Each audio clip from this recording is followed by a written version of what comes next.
where you get the opportunity to really interact with the younger minds, the fresh minds, and you can really make a difference. Karam ko hi dharam manna hai, and we have to proceed in that way. I think that will bring peace to your heart, mind, and to your profession. Painting is converting dreams into reality.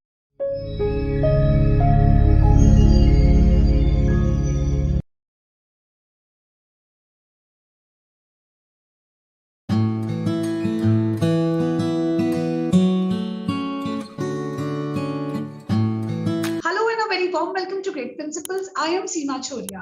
I bring to you another insightful episodes on Great Principles. Gurus were the teachers of ancient India. They were proficient in social, economic, religious, and spiritual learning, and as vocational guides too. A child could learn everything in an ashram under one guru's guidance. No less is expected of today's modern day teachers. They have to be subject matter experts, know the societal norms, and be tech savvy too. Please join me in welcoming Mr. Dhruv Jyoti Adhikari, Principal, Sada Vidya Mandir, West Bengal. Welcome to Great Principles, sir. It's an honor to have you. Thank you very much, Simaji. Thank you very much. Well, at the very outset, let me convey my greetings to the entire team of Great Principles, and especially to you. Like the way you people and your team has really brought all these people with very good thinkings all across the country together under the same umbrella is really amazing, and I'm really thankful and I appreciate the efforts of you and your team. This is great work in the pandemic. Thank you so much, sir. And I'm sure my team would be extremely happy to know this. This truly motivates us and keeps us going. So Right. now let us start a conversation by knowing something about you. We Right. all have our once upon a time. So tell me, sir, what inspired you to take up the vocation of teaching? Right, ma'am. You know, my father was an IRS. He worked in the Indian Railway Service. So I was born in West Bengal in Kolkata, but I was brought up and educated in different parts of India, which includes Northeast, which includes Bangalore, which includes my education in New Delhi. So me and my sister, I have a younger sister. So both of were from St. Mary's. So father used to be very busy with his job schedule and all. So we used to stay mostly with our mother, with our mom. So my mother used to be a teacher. She used to teach in one of the private schools there. So, you know, the tuition teachers used to come to teach us mathematics, science. We used to go to school to learn different subjects. But at the end of the day, the stories which my mom used to tell me and my sister, because Google was not so much active during those days. There was nothing called Google, but it was all from my mother, grandparents. We came to know about ancient civilization, culture, and that actually created a sense of wonder in us. How the world used to be, how green the world was. So from there onward, you know, we had a kind of liking to this system, this sector called teaching, where we thought we really can influence the young mind. Because if I could be influenced by the words of my mom, my mother, my grandmother, and my grandmother also used to be a teacher. So somehow that had a very lasting influence on both on me as well as my sister. Now my sister, she is also a teacher. So somehow this association with my mom and my teachers, who used to be my first guru, had somehow influenced me a lot. This is one of the profession where you get the opportunity to really interact with the younger minds, the fresh minds, and you can really make a difference to the way they think. And that was one of the reasons. So my mother, you can say, was the main reason for me taking up teaching as a profession. Absolutely, sir. So entire family into education, and that is the impact that has been created. And I really like the point where you said, that in those days there was no Google, and yet the impact was so great that you took up this vocation. So this is the difference when we have people setting an example for us, we try to follow that. So to all my dear viewers, Google is there with n number of knowledge, not n number of facts, but to create an impact, you have to be a role model. Absolutely. So going ahead in our conversation, sir, we all, whether we are working in any of the department, we all need the team, and without team, none of us can succeed. So, sir, do you believe that each teacher is truly passionate about being in this role of an education? Well, this is a very strong question, I must say, which came from you, and I would like to thank you once again. Your question itself brings into limelight the research that you have done about education.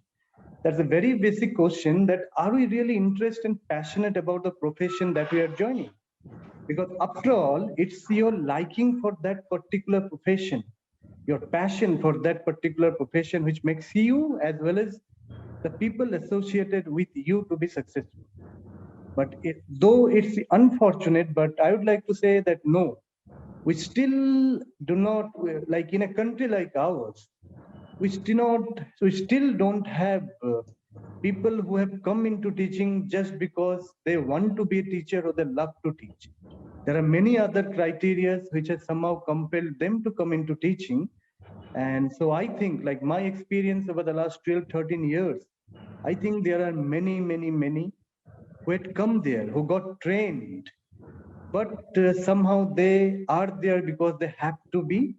They are this element of passion, this element of love for the profession. I don't think we still have 100% for that. No, ma'am. And this is where there are many reasons behind that. Socioeconomic reasons, geographical reasons are there, cultural reasons are there. But I personally think, no, ma'am, we still don't have 100% of the people associated with the teaching profession just because they love it or it's a passion for them. No, ma'am, not yet. I think a very honest answer there. Sadly, in our country, teaching is something when you can't do anything, just take up teaching. And that is the reason that why the quality of education is deteriorating. Because teachers are like foster parents, and it takes huge responsibility to love, teach, and mentor someone else's child like yours. Let's see. Hopefully, NEP brings in some good news for us and changes the outlook of the profession entirely. Absolutely. So going ahead in our conversation, sir, fame and glory can be a boon as well as a curse. Boon as they bring, that your efforts are appreciated and you're paid off. And it could be a curse because they raise the bars of your own inputs and efforts to a higher level. Once you receive an award, you are supposed to work better than that. So how do you manage the good and bad of any fame and recognition? Right, ma'am. That's yet another good question from your side. I must once again thank you and your team, because most of the questions you're putting forth are not theoretical. These are practical questions, and these are the practical issues that we really face, to juggle between fame, name, and then still to be down to earth and go on doing your duties. And this is sometimes very difficult to handle and juggle it. But ma'am, I think, like, for myself, what I can say, we believe, like, if you go through the Gita, not as a religious text but as a motivational course, you find there each and every answers of life are provided there in the Gita, and it's clearly written there, you have to go on doing your karam without thinking. Apne karam karte chal bande, phal ki chinta na kar. So if this is what we keep in our mind, that this is what we need to do, and while doing that, if something comes to you as an addition, as an recognition, that's well and good. You become happy. That's the human nature. We have to accept that when we do not get something which we hope to get, we are somehow unhappy, man. But this expectation level have to come down. And if we go by this quotes from the Gita, from the Bhagavad Gita, which says that you are here for a purpose. We all are born for a purpose.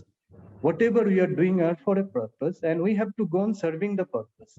So you have to keep yourself, for everyone, that you have to lower down your expectation level. If you lower down your expectation level, it never hurts, because you can console yourself कि मेरे लिए तो ये कभी था ही नहीं, मैंने तो सोचा ही नहीं था. But you get it, you become happy, that's motivate you. But if you just make it as a pinpoint कि मुझे करना है क्योंकि मुझे ये जीतना है, मुझे ये recognition चाहिए, then somehow the professional ethics are compromised, ma'am, because it's all about cooperation with your team, not competition between other कि मुझे जीतना है. क्योंकि जीतता कौन है, मैम? ट्रॉफी कोई तभी जीतता है जब कोई हारता है. So, and this is what you say. There is a very good proverb in Hindi. They say कि हमारे जीत से ज्यादा उनकी हार की चर्चा है ज्यादा बाजारों में. So that's how it goes. So I think expectation level have to come down. Name and fame will all depend upon your good deeds that you do for the society. Doesn't matter even if you do not. Mahatma Gandhi never got the Peace Prize award. He never got the award for Peace Prize, right? But he himself, he doesn't need recognition for that.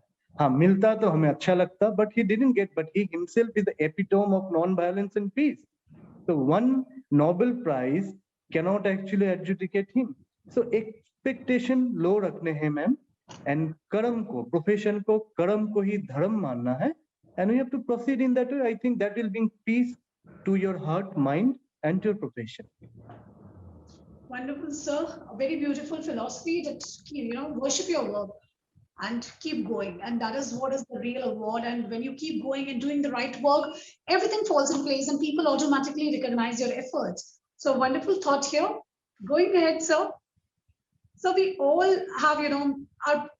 have, teachers have passion for teaching and students surely work hard with all the dedication to give their best. But at times we all need someone to inspire us, to motivate us, and to help us during the tough times. So who is your go-to person? Name an educationist whom you look up to for advice and support.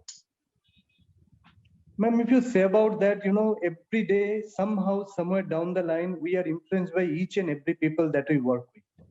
You do not have to be a principal or director of a school to influence other. Your every good deed, every noble deed, which brings in a positive change in the society, is an inspiration. For me, during this pandemic, all the COVID warriors was a kind of inspiration to me. Each and every doctor served as an inspiration to me. Each and every teacher, if you talk about Bengal or in different parts of India, in the rural belt, there are teachers who actually covers around 50, 60 miles to get into their school. And there are even teachers today, even workers today who have been diligently doing their duties. Yes, at one side, you have a system which is not very kind, which is not too honest, but at the same time, you have a group of people, among which I can count you also, who had been very passionate about their jobs. They have been the driving force behind getting the goals done. So if you think of the pandemic, ma'am, think of those ambulance drivers, the people who have driven ambulances for hundreds and hundreds of kilometers because COVID hospitals are not allocated each and every district. Taking their life at stake, I have met personally, I know many people who are ambulance drivers. They said that this is what life is and this is what the meaning of life is. If I back up today, my purpose of getting this driving license is totally futile. So he's not an educationist, he is not a politician, he is not a film star, but he's a real star of the society who is doing his duty and is spreading positive vibration. So, ma'am, for me, each and every person who had during this pandemic, who has really served the society, from the gardener of our school to the bus driver of our school, everyone, the buses stopped going because children are not coming to school. The buses stopped. These people stayed connected with the children. The children called them up just to know, uncle, kaise ho aap? Because they are not meeting.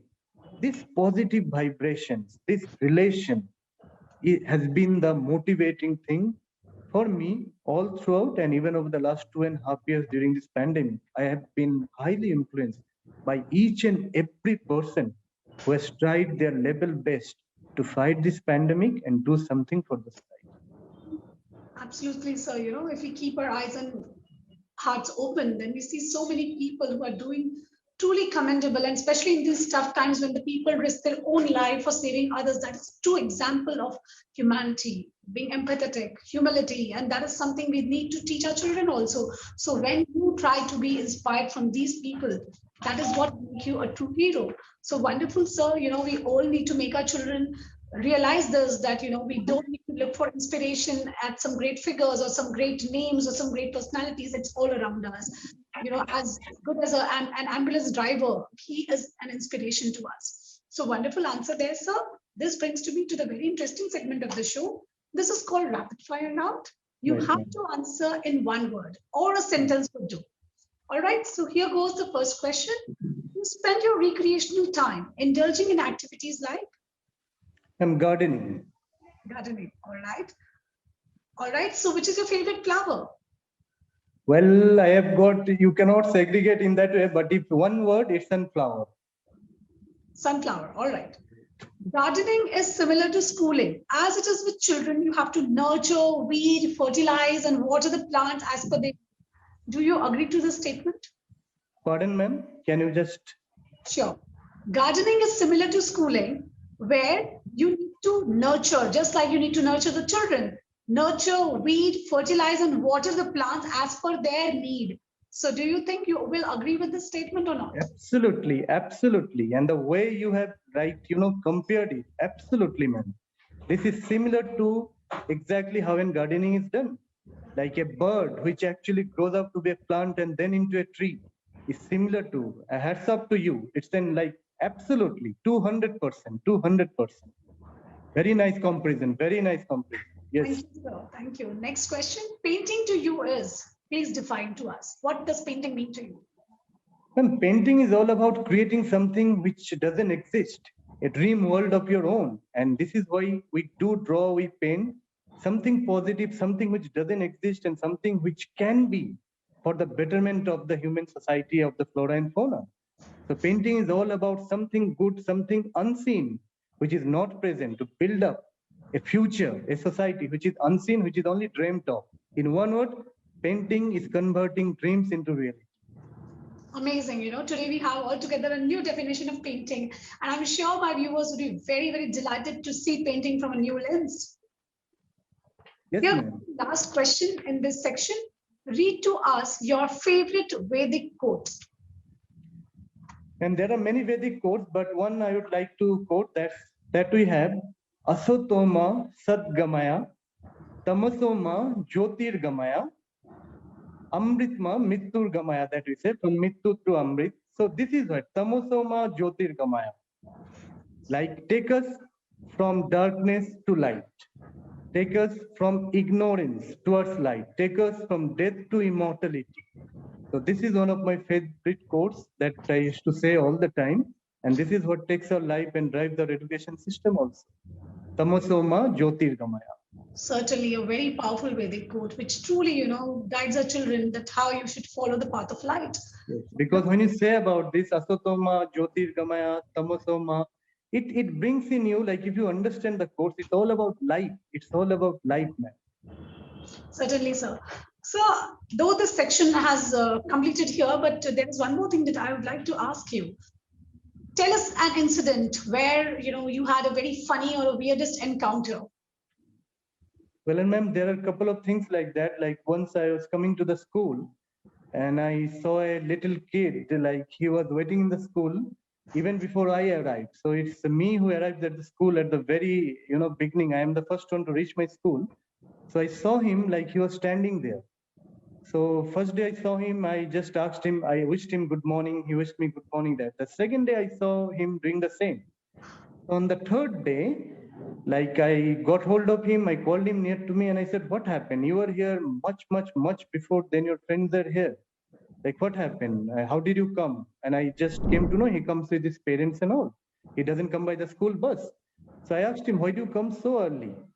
So his answer was something which was something funny to me as well as had a very deeper meaning. He said, sir, like I have been seeing each and every day, like whenever I come to school, I find you are already sitting in the office. So I just talked with my parents that sometime I never become first and it is principal sir who is always the first. So I want to beat him in that, like I want to come before him. And he convinced his parents. Like he was just a kid studying in third standard. He convinced his parents that you need to take me to school for 2-3 days where I can, or for a week where I can reach the school before the principal arrives. And he did it like, just imagine the thought process he had. Aap soch ko samjho, like he has observed that, he followed that and he wanted to show कि sir आप इतनी जल्दी आ तो मैं आपसे भी जल्दी आ सकता हूँ. So this was something which I thought was funny as well as it gave me a very, very, very deep message that for me now I have to follow something else. If he's following me and if he's beating me, I have to now follow someone else and show that I could be a role model for kids like them that put immense pressure of me. Funny situation, but with very, very, very heavy message. Rightly said, sir. Children are very sharp observant. And if you truly want them to do anything, just do it yourself. And children are bound to follow that. Right. Even if you tell them 100 times, they will never do. Like, if you want them to reach early to school, you have to reach early first. So what a wonderful incident to hear. On this note, we reached the last question of the show, which is called Viewer's Choice Question. Our viewers keep on sending us lots of many questions, and this is the one which I have picked for you. How can educators teach children to live in peace with each other, especially during these tough times? There was a time when even the basic grocery was difficult to get, and everyone was just fighting for that. So, Ma'am, very nice question. I would once again like to congratulate you and your entire team because most of the shows what they happen, they come with such kind of things which actually doesn't bring some meaning. But I tell you, each and every questions that you have asked till now, and even your viewers, are absolutely practical. And until and unless you know these practical issues, theoretical knowledge won't help, man. And this is why most of our projects fail, even worth crores of rupees, because there is a difference between people sitting in the AC room and making the policies and people who are practically implementing in the grassroots level. So your questions are very much practical, and here I would like to answer you, ma'am, that not only for this last 2.5 years during this tough time, I think as an educator, each and every educator, including parents, the essence of everything, the essence of our life is all about love, peace, and affection, ma'am. And education is one of the most powerful weapon, is one of the most powerful instrument to instill this sense of love in each and every child. Education can never be successful if you cannot teach the student to love their environment, their elders, their society, the love for the flora and fauna, the love for education itself. So love, peace, affection, these are the essence of everything, man. We could have never got APJ Abdul Kalam had he not liked his profession, had he not liked science. We would have never had him as a wonderful president had he never loved the children, had he never learned the education system. So I think, ma'am, for every school, for every colleges, for every university, but basically for school, love, affection is something which should be the core ideology, core agenda, and should be the first page of the school curriculum. Because we all teach the same curriculum given by CBSE, the same format of exam, the same grades, the marks and all. But at the end of the day, what matters? The society we live in, the flora and fauna we live in, because we want kids to grow up as human beings who will be actually not cutting down the trees, but will be going on planting more and more trees. And even if he or she have to do it, they will know it that I am cutting down something which needs to be replaced with something else. So I believe, ma'am, for every education sector, because from education sector is the other wings which comes out, the medical profession, the engineering, everything. These are all from the education sector. Love have to be there. A doctor, because we do it today, we make student who grow up to be doctor who knows to love their patient. We train student today in this way, with this philosophy, we really build up pilots who know to love their passengers. We build up administrative officer who knows to love his or her people, the division which they're serving. So, and if we have, once we have this thing, this love for each other and sense of peace, like to maintain peace and affection, this is going to change the world. And this race for armament means investing in millions of dollars for nuclear weapons and all will be replaced with a system when money will be spent to eradicate poverty, which will be spent to spread literacy, and very soon we'll have a very, very beautiful earth, very beautiful planet. Love, peace, affection. wonderful, brilliantly answered, sir. Love and affection are very powerful emotions.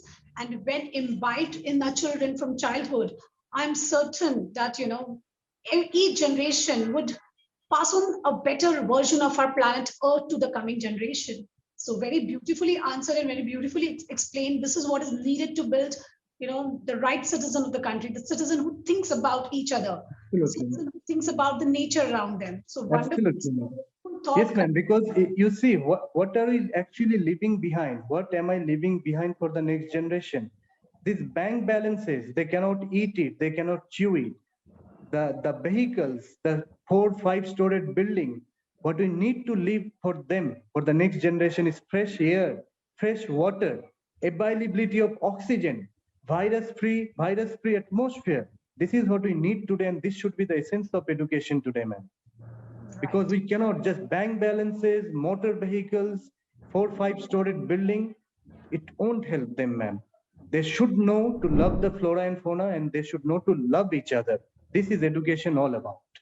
Yeah, and when you teach them, environmental education, when you teach them, guide them to love the environment, they automatically come up with the wonderful ideas of, vehicles which are running on natural gases. So there is no pollution. So automatically everything start a child thinking in that manner. We will have all the amenities, but which are very, very nature friendly. Like you have the chlorofluorocarbons, the biggest threat to the ozone layer. So we don't never know how our coming generation may come up with a substitute for that too. Right, ma'am. Right, ma'am. It's the wonderful answer given by Sir here on, on a very bigger note that how can the entire planet be saved by our generations. Right, ma'am. Right. Thank you so much, sir. It was, very insightful session. We truly enjoyed interacting with you. We feel really blessed and privileged to have you on our show. Thank you. Ma'am, thank you very much. Once again, I would like to thank you for giving me this opportunity to be on your show, which has been doing very well. And I wish you and all your team very good. I won't say best of luck, but I would say best of hard work, the way you all are working hard, picking up people, some good minds all over India and bringing them on that show. I regularly follow your show. Like whenever I get time, I go through it only to learn more and more and more. Because you come to know only when you listen to the finest minds available in the country. And you have made it very easy for people like us, like bringing everyone under the same umbrella. So thank you very much. Keep going, keep doing, and be in touch. Like together we can make a difference. Sure, sir.